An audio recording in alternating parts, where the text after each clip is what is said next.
بسم الله الرحمن الرحيم.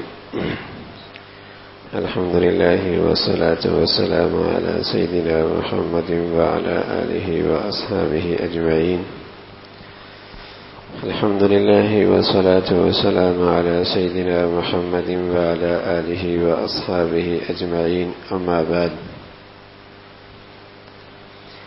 ہماری یہ عصر کے بعد کی نشست کا سلسلہ چل رہا تھا اور فجر کی نماز کے بعد بھی مختصر سی بات ہوتی تھی، گناہ اور اس کا نقصان، نیکی اور اس کا فائدہ، یہ سلسلہ چل رہا تھا. تو ان دونوں نشستوں کا خلاصہ آج ہے، اور کچھ نیکیاں ایسی ہیں اگر آدمی اپنی زندگی میں ان کا اہتمام کر لے تو اس کی برکت سے ساری نیکیوں کا دروازہ کھل جائے گا. کچھ اطاعت، کچھ نیکیاں ایسی ہیں اگر ان کا اہتمام شروع کر دے تو اللہ کی ذات سے امید ہے ساری نیکیوں کا سلسلہ اس کی زندگی میں شروع ہو جائے گا. اور کچھ بنیادی نوعیت کے گناہ ایسے ہیں اگر ہمت کر کے ان سے پیچھے ہٹ جائے تو اللہ کی ذات سے امید ہے تمام گناہوں سے نجات مل جائے گی. تو پہلے ان نیکیوں کا تذکرہ، یہ ایسی طاعات ہیں جن کی پابندی سے امید ہے کہ دوسرے طاعات کا سلسلہ بھی قائم ہو جائے اور سارے نیکیوں کا دروازہ کھل جائے.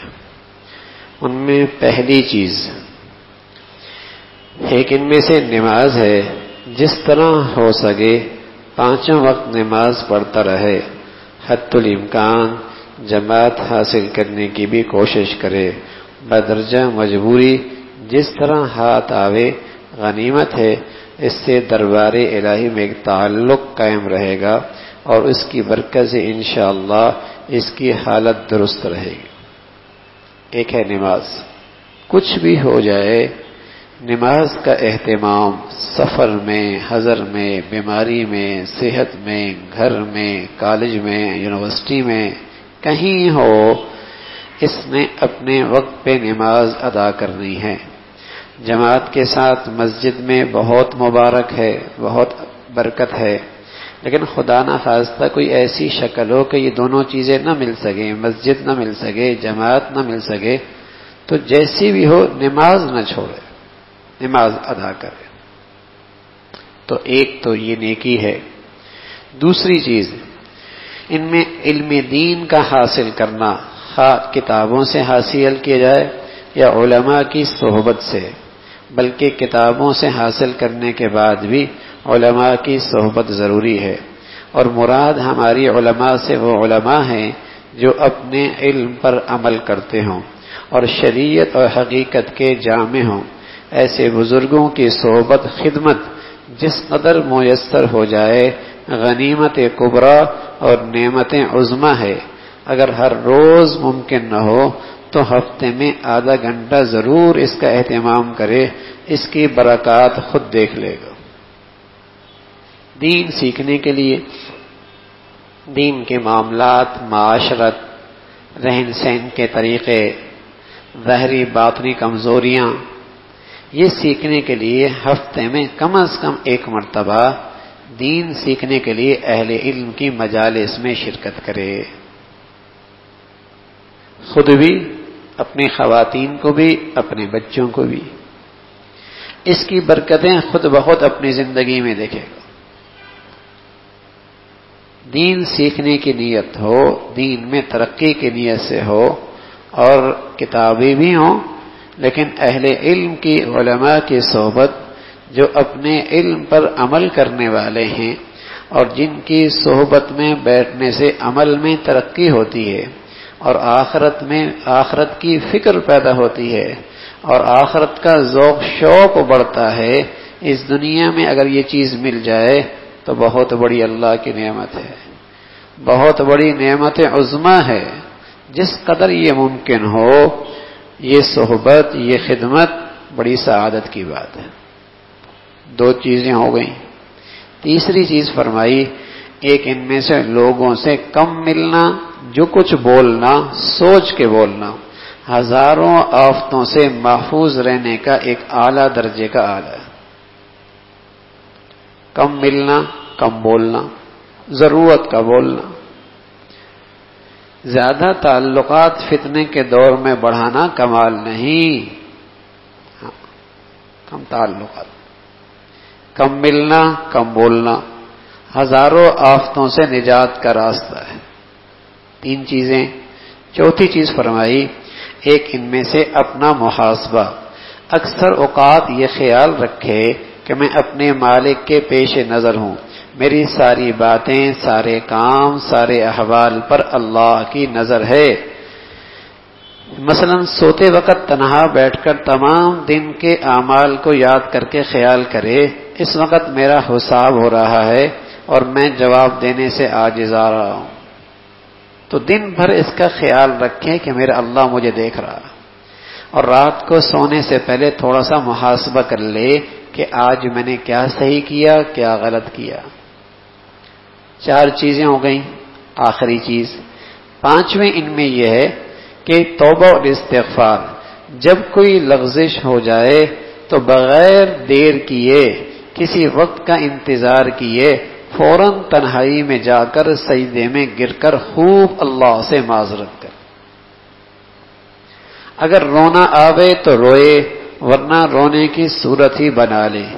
یہ 5 چیزیں ہو گئیں: علماء کی صحبت، نماز پجگانا، کم بولنا کم ملنا، اپنا محاسبہ کرنا، توبہ اور استغفار۔ انشاءاللہ ان تمام امور کی پابندی سے جو کچھ مشکل بھی نہیں، تمام نیکیوں کا دروازہ کھل جائے۔ اہل علم کی صحبت دین سیکھنے کی نیت سے، 5 وقت کی نماز کا اہتمام ہر حال میں، سوچ کے بولنا، کم بولنا، اور اس بات کا خیال رکھنا کہ میرا اللہ مجھ سے دیکھ رہا ہے، اور کوئی لغزش غلطی ہو جائے دیر نہ کرے، فوراً استغفار کر، فوراً توبہ کر لے۔ رونا آئے بہت مبارک، رونا نہ آئے رونے کی شکل بنا لے۔ اگر ان 5 امور کی پابندی کر لے گا، اللہ کی ذات سے امید ہے نیکیوں کا سلسلہ اس کی زندگی میں قائم ہو جائے۔ بھئی آسان ہے، کیا مسئلہ ہے؟ 5 وقت کی نماز پڑھنا اگر مسلمان یہ بھی نہ کرے تو اور کیا کرے گا؟ ابھی الحمدللہ تازگی ہے، رمضان کی آخری ساعات ہیں، اللہ نے نیکیوں برکت سے ایک ایمان کا نور عطا فرما رکھا ہے، طبیعت مائل بھی ہے اللہ کی طرف آنے کی، تو میرے عزیزو اللہ سے مانگ لیں اور عزم کر لیں کہ ان کو اپنی زندگی میں کسی حال میں نہیں چھوڑنا، ان کو اپنی زندگی میں کسی حال میں نہیں چھوڑنا۔ یہ 5 چیزیں کرنے کی ہیں، اور یہ 6 چیزیں نہیں کرنے کی۔ فرمایا معاصی کے بیان میں ہیں، ان سے بچنے سے قریب قریب تمام معاصی سے نجات ہو جائے گی۔ 6 بنیادی نوعیت کے گناہ ایسے ہیں، ان سے بچنے سے قریب قریب تمام گناہوں سے نجات ہو جائے گی۔ ایک ان میں سے غیبت ہے، اس سے طرح طرح کے مفاسد دنیاوی اور اخروی پیدا ہوتے ہیں، جیسا کہ ظاہر ہے اس میں آج کل بہت لوگ مبتلا ہیں۔ اس سے بچنے کا آسان طریقہ یہ ہے کہ بلا ضرورت شدیدہ نہ کسی کا تذکرہ کریں، نہ سنیں، نہ اچھا نہ برا، اپنی ضروری کاموں میں مشغول رہیں۔ ذکر کریں تو اپنا ہی کریں، اپنا دھندا کیا تھوڑا ہے جو اوروں کے ذکر کی اس کو فرصت ملتی ہے۔ غیبت نہ کریں، کسی کے پیٹھ پیچھے برائی یہ نہ کریں۔ اس گناہ سے ہمت کر، اور اس کا آسان طریقہ یہ ہے بلا وجہ کسی کا تذکرہ چھیڑنے کی ضرورت ہی نہیں میاں، اپنے تذکرے دھندے تھوڑے ہیں، اپنے تذکرے بہت ہیں، تو اپنے ضروری کام میں مشغول رہے اور کسی کو موضوع نہ بنائے اپنی باتوں کا۔ غیبت سے بچے۔ ایک دوسری چیز، ایک ان میں سے ظلم ہے، خواہ مالی، جانی، زبانی، کسی کا حق مار لیا تھوڑا یا زیادہ، کسی کو ناحق تکلیف پہنچائی یا کسی کی بے آبرو کی، کسی پہ ظلم نہ کرے۔ جانی بھی، مالی بھی، زبانی بھی. کسی کی زبان سے عزت نفس مجروح بھی نہ کرے، ذلیل بھی نہ کرے، بے آبرو بھی نہ کرے، ظلم نہ کرے، غیبت نہ کرے، اور دوسری چیز ظلم نہ کرے. کسی کو جانی بھی نقصان نہ پہنچائے، مالی بھی نقصان نہ پہنچائے، زبانی بھی تکلیف نہ پہنچائے. تیسری چیز، ایک ان میں سے اپنے کو بڑا سمجھنا اور اوروں کو حقیر سمجھنا. ظلم، غیبت، حسد، غصہ اسی سے پیدا ہوتا ہے. اپنے کو بڑا سمجھنا، دوسروں کو حقیر سمجھنا. فرمایا ظلم، غیبت، حسد، غصہ اسی سے پیدا ہوتا ہے. تو تین چیزیں ہو گئیں، غیبت نہ کرنا، ظلم نہ کرنا، اپنی بڑائی دل میں نہ ہونا. چوتھی چیز، ایک ان میں سے غصہ ہے. کبھی نہیں یاد غصہ کر کے پچھتائے نہ ہو، کیونکہ حالت غصے میں قوت عقلیہ مغلوب ہو جاتی ہے. سو جو کام اس وقت ہوگا عقل کے خلاف ہی ہوگا. وہ منہ سے بات نکل گئی، جو کام نہ کرنا تھا وہ ہاتھ سے ہو گیا. غصہ اترنے کے بعد اس کا تدارک نہیں ہو سکتا، کبھی عمر بھر اس کے صدمے میں گرفتار ہوتا ہے. غصے میں کیا، غصے میں بولا، غصے میں کیا، غصے میں بولا، زندگی بھر اس کا صدمہ برسا اوقات برداشت کرنا پڑتا ہے. بنیادی گناہ ہیں، 4 گناہ ہو گئے. ایک، غیبت نہ کرنا، ظلم نہ کرنا، اپنی بڑائی نہ ہو، غصہ نہ ہو. اور 5واں یہ ہے، ایک ان میں سے غیر محرم عورت سے کسی قسم کا تعلق رکھنا، خواہ اس کو دیکھنا یا اس سے دل خوش کرنے کے لیے باتیں کرنا، یا تنہائی میں اس کے پاس بیٹھنا، یا اس کی پسند طبع کے موافق اس کو خوش کرنے کے لیے اپنی شکل و صورت بنانا، یا اپنے کلام کو آراستہ اور نرم کرنا. میں سچ عرض کرتا ہوں، اس تعلق سے جو خرابیاں ہوتی ہیں اور جو مصائب پیش آتے ہیں احاطہ تحریر سے خارج ہیں. اس سے جو بربادیاں ہوتی ہیں، ہاں فرمایا وہ تو تحریر میں آ ہی نہیں سکتی. کسی غیر محرم لڑکی سے، عورت سے ہاں تعلق ہونا، اس سے جو بربادیاں ہیں دین دنیا دونوں کی، دین دنیا دونوں کی جو برباد. بس اوقات ہنستے بستے گھر اجڑ رہے ہیں، ہنستے بستے گھر اجڑ رہے ہیں، یہی گناہ ہو. اچھے خاصے نوجوان ماں باپ کے دشمن ہو گئے، اس کے پیچھے یہی گناہ ہوتا. اچھے خاصے شریف گھرانوں کے بچے آوارہ اور جیسے کہیں کہ جوانیاں گندی ہو گئیں، یہی گناہ پیچھے. اچھے خاصے خاندانوں کے بچے دین سے بیزار ہو گئے، پیچھے یہی گناہ ہے. بلکہ اب تو ہمارے معاشرے میں اتنی گندگیاں ہیں، اس گناہ کی نحوست سے مسلمان غیر مسلم بھی بن رہے ہیں. ہندوؤں کے پیچھے پڑ گئے تو ہندو بن گیا، کسی عیسائی کے پیچھے پڑ گیا تو عیسائی بن گیا، کسی آخانی کے پیچھے پڑ گیا تو آخانی بن گیا. مذہب دین بھی کھوٹے سکے ہو جاتے ہیں اس گناہ کے پیچھے. دین مذہب کی اہمیت بھی ختم ہو جاتی ہے اس گناہ کی نحوست. ماں باپ تو نکلے دلوں سے، اور دین کی عظمت بھی، قدر بھی زندگیوں سے نکل جاتی ہے. تو یہ بنیادی قسم کے گناہ ہیں. 5ویں چیز فرمائی، کسی غیر محرم سے تعلق نہ ہو کسی بھی قسم کا.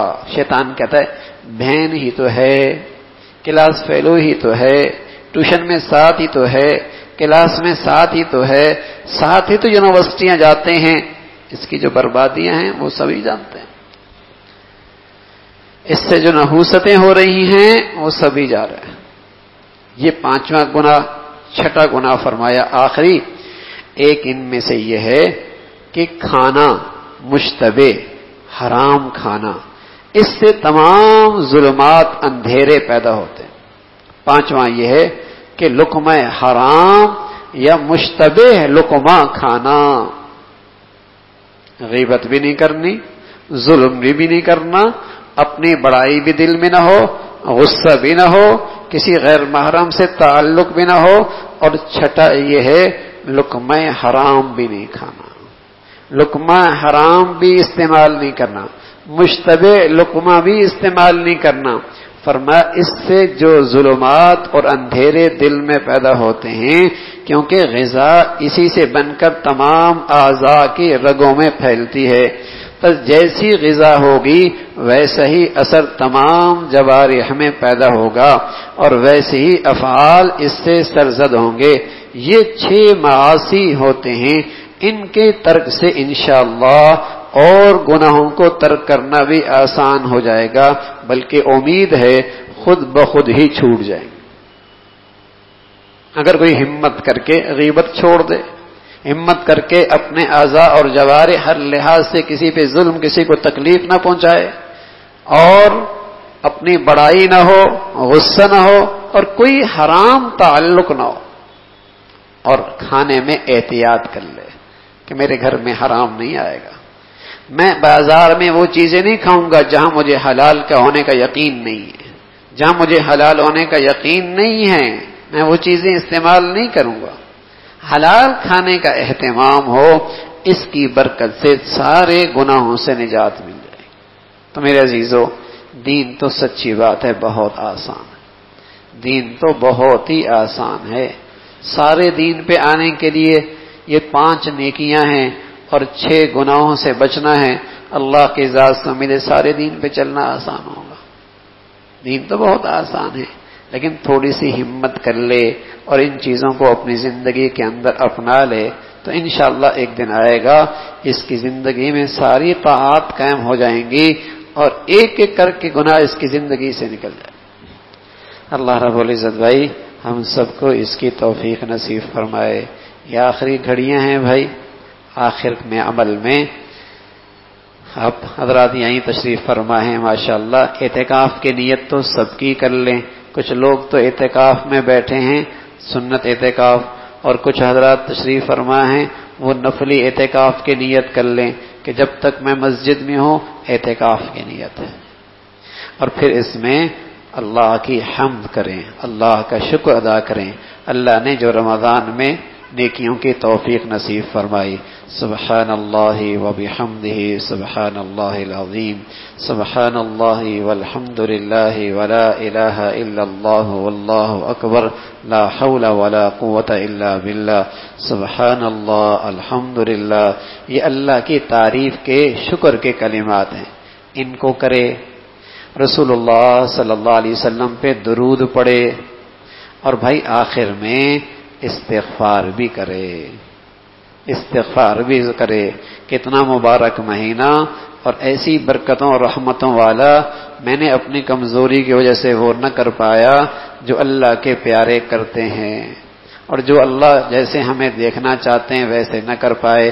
استغفار بھی خوب کریں، استغفر اللہ یہ بھی ہے، استغفر اللہ واتوب الیہ یہ بھی ہے، استغفر اللہ الذی لا الہ الا هو الحی القیوم واتوب الیہ یہ بھی ہے۔ جو بھی استغفار کے کلمات آتے ہیں ندامت کی کیفیت بنا کے اس کا اہتمام کریں، استغفار کریں، اور پھر دعاؤں کا اہتمام روزے کے افطار تک کریں۔ افطار کے وقت ویسی دعا قبول ہوتی ہے، اور پھر ماشاءاللہ سب نے اعتکاف کی نیت کر لی تو اللہ کے چوکٹ پہ بیٹھ جانا، مانگتے رہنا، یہ مستقل دعا کی قبولیت کے لیے ہے۔ اور پھر رمضان جمعے کے دن ایک گھڑی ایسی ہوتی ہے کہ جس گھڑی میں اللہ دعا ضرور قبول کرتا ہے۔ حضرت فاطمہ رضی اللہ تعالیٰ عنہ اہتمام کیا کرتی تھی، اپنی خادمہ سے کہہ رکھا تھا کہ جب جمعے کا آخری گھڑیاں ہوں میں کچھ بھی کر رہی ہوں مجھے یاد دلا کرو تاکہ میں دعاؤں میں لگ جاؤں، اس لیے کہ یہ وقت دعا کی قبولیت کا ہے۔ تو اتنی ساری چیزیں اکٹھی ہو گئیں اس مبارک وقت میں، تو خوب اللہ سے پھر مانگی بھی صحیح کہ اللہ استقامت والی، اپنی پسند والی اور تقوی والی زندگی نصیب فرمائے ہمیں بھی، ہمارے ملک کے مسلمانوں کے بھی، ساری امت مسلمہ کے لیے، ساری امت کے لیے دعائیں کریں، اپنے لیے، اپنے ماں باپ کے لیے، اپنے پاکستان کے لیے، اور ساری امت مسلمہ کے لیے اپنی دعاؤں میں انہیں یاد رکھیں۔ اللہ بھائی عمل کی توفیق نصیب فرمائے۔ اللہم لک الحمد کلو ولک الشکر کلو، اللہم لک الحمد کلو ولک الشکر کلو، اللہم اعنا علی ذکرک و شکرک و حسن عبادتک، اللهم أعنا على ذكرك وشكرك وحسن عبادتك. اللهم أعنا على ذكرك وشكرك وحسن عبادتك. نستغفر الله نستغفر الله نستغفر الله. سبحان ربك رب العزة عما يصفون وسلام على المرسلين والحمد لله.